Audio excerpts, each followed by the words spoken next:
Hi hello నమస్తే welcome back to our channel నేత్ర vlogs in Telugu. ఈరోజు వీడియో ఏంటో మీకు అర్థమైపోయే ఉంటుందండి. అందరికీ ఎంతో ఇష్టమైన గులాబీ మొక్క గురించి. గులాబీ మొక్క పెంచడంలో ఇప్పటికీ చాలామంది అయితే ఫెయిల్ అవుతూ ఉన్నారండి. గులాబీ మొక్క గురించి చాలా వీడియోస్లో చాలా కామెంట్స్ అయితే వస్తూ ఉంటాయి. మొక్కలు వాడిపోతున్నాయి, పువ్వులు అసలు పూయట్లేదు, మొక్కల్లో అస్సలు గ్రోత్ లేదు, కొత్త చిగురు రావడం లేదు, ఆకులు పసుపు రంగులోకి మారుతున్నాయి అని ఇలా చాలా కామెంట్స్ అయితే వస్తూ ఉన్నాయి. మా గులాబీ మొక్కల్లో చూడండి అసలు ఎన్ని ఫ్లవర్స్ వచ్చాయో చూడండి. అసలు ఏదో నక్షత్రాల్లా కనిపిస్తున్నాయండి. మనకి ఆకులు తక్కువ, పువ్వులు ఎక్కువగా అయితే వచ్చాయండి. ఇంత బాగా పువ్వులు పూయడానికైతే ఈ వీడియోలో నాకు తెలిసిన కొన్ని టిప్స్ అయితే చెప్తాను. అలాగే కొత్త చిగుర్లు బాగా వచ్చి ఎక్కువ పూలు పూయడానికి గులాబీ మొక్క కోసం ఒక మంచి లిక్విడ్ ఫెర్టిలైజర్ ద్రావణం కూడా చెప్తానండి. అది ఇచ్చారంటే గులాబీలు చాలా బాగా పూస్తాయి. ఫస్ట్ టైం మన ఛానల్ని ఎవరైనా కొత్తగా చూస్తున్నట్లయితే ప్లీజ్ లైక్ చేయండి, షేర్ చేయండి, ఛానల్ని సబ్స్క్రైబ్ చేసుకొని వీడియో ఎలా ఉందో కామెంట్ బాక్స్లో కామెంట్ చేయండి. ఇక్కడ చూడండి అసలు రెడ్ గులాబీ ఎంత చక్కగా ఉందో చూడండి. అసలు చూడడానికి రెండు కళ్ళు సరిపోవట్లేదండి. అలాగే మన గార్డెన్లో ఉన్న డబల్ షేడ్ అండి ఇది. వైట్ అండ్ రెడ్ కాంబినేషన్లో అయితే పూస్తుంది. ఫ్లవర్ చూడండి ఎంత పెద్ద సైజులో పూసిందో. అలాగే మొక్కకైతే కొత్త చిగుర్లు వచ్చి మొగ్గలైతే చాలా బాగా వచ్చాయండి. గులాబీ మొక్క పర్మనెంట్ ఫ్లవరింగ్ ప్లాంట్ అండి. సంవత్సరం మొత్తం కూడా పూలు బాగానే పూస్తుంది. సమ్మర్లో మాత్రము బాగా వేడి వల్ల కాస్త తక్కువ పూలు అయితే పూస్తాయండి. గులాబీల్లో ముందుగా మీరు చేయాల్సిన పని ఏంటంటే మొక్కకి ప్రూనింగ్ అనేది చాలా ఇంపార్టెంట్ అండి. ప్రూనింగ్ చేస్తే కొత్త చిగుర్లు వచ్చి మొగ్గలు అనేది ఇలాగైతే వస్తాయండి. చూస్తున్నారు కదా చిగుర్లు ఎంత హెల్దీగా వచ్చాయో అలాగే మొగ్గలు కూడా అంతే హెల్దీగా వచ్చాయండి. ప్రూనింగ్ అంటే ఏంటంటే ఎప్పటికప్పుడు వాడిపోయిన పూలు ఉంటాయి కదండి, వాటిని కట్ చేయండి.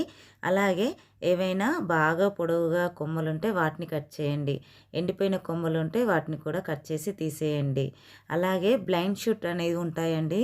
కొన్ని మొక్కల్లో బ్లైండ్ షూట్ అంటే చిగుర్లు వస్తాయి కానీ ఆ చిగుర్లు వచ్చిన చోట మొక్క అనేది రాదండి. వాటిని బ్లైండ్ షూట్ అంటారు. అటువంటి వాటిని కూడా మనము ప్రూన్ చేసుకుంటూ ఉండాలి. చలికాలంలో గులాబీ మొక్కల్లో ఉండే పాత ఆకులు పసుపు రంగులోకి మారి రాలిపోతూ ఉంటాయి. అదైతే సహజమండి. అలా ఆకులు రాలిన తర్వాత కొత్త చిగుళ్ళు రావడం అయితే మొదలు పెడుతుంది. రాలిపోయిన ఆకులను మాత్రం కుండీలో ఉంచకుండా ఎప్పటికప్పుడు అయితే తీసేస్తూ ఉండాలి అండి. ఇటువంటి గ్రోత్ లేని కొమ్మలను కట్ చేసి ప్రూనింగ్ చేయండి. వర్షాలు పడుతున్నప్పుడు మాత్రం ప్రూనింగ్ చేయకండి. ఎందుకంటే కట్ చేసిన చోట డైబ్యాక్ ఫంగస్ వచ్చే ఛాన్సెస్ ఎక్కువ. వర్షాలు పడేటప్పుడు ప్రూనింగ్ చేస్తే ఫంగస్ అనేది తొందరగా మొక్కకు అటాక్ అవుతుందండి. కట్ చేసిన చోట నుండి కొమ్మ నల్లగా మారుతుంది. దాన్నే డైబ్యాక్ అంటారండి. కొమ్మ నల్లగా మారడమే కాదండి, ఆ కొమ్మ నుంచి అటాచ్డ్ ఇంకా వేరే బ్రాంచెస్ ఏవైతే ఉంటాయో అవి కూడా నల్లగా మారిపోయి లాస్ట్కి మొక్క చనిపోయే ఛాన్సెస్ అయితే ఉంటాయండి. మెయిన్ ఏంటంటే గులాబీలకైతే చాలామంది పువ్వులు పూసిన తర్వాత అలాగే ఉంచుతారండి. అలా ఉంచకుండా పువ్వులను ఎప్పటికప్పుడు కట్ చేసుకుంటేనే నెక్స్ట్ వచ్చే కొత్త చిగుర్లకు బలం సరిపోయి మనకి హెల్తీగా వస్తాయండి. మనం ప్రూనింగ్ చేశాక మొక్కల్లో కొత్త చిగుర్లు బాగా రావడానికి, వచ్చిన చిగుర్ల నుండి ఎక్కువ మొగ్గలు పువ్వులు పూయడానికి ఇప్పుడు ఒక మంచి ఆర్గానిక్ ఎన్పీకే రిచ్ ఫెర్టిలైజర్ అయితే చూపిస్తానండి.